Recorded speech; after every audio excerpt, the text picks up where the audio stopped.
Pakistan cricket board की तरफ से जारी नेशनल अंडर 19 चैंपियनशिप में हैदराबाद रीजन अंडर 19 की टीम ने फाटा रीजन अंडर 19 टीम को शिकस्त दे दी। फाटा रीजन ने टॉस जीतकर पहले बॉलिंग करने का फैसला किया।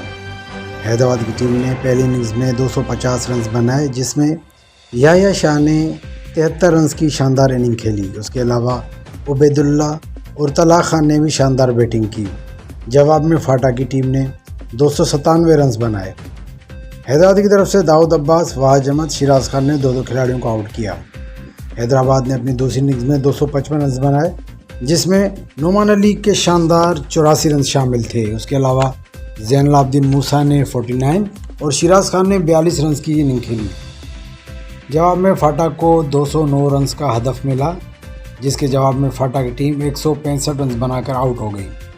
हैदराबाद की तरफ से ज़ैनुलाब्दीन और वहाज ने 3 खिलाड़ियों को आउट किया। दाऊद अब्बास और शिराज खान ने 2 खिलाड़ियों को आउट किया।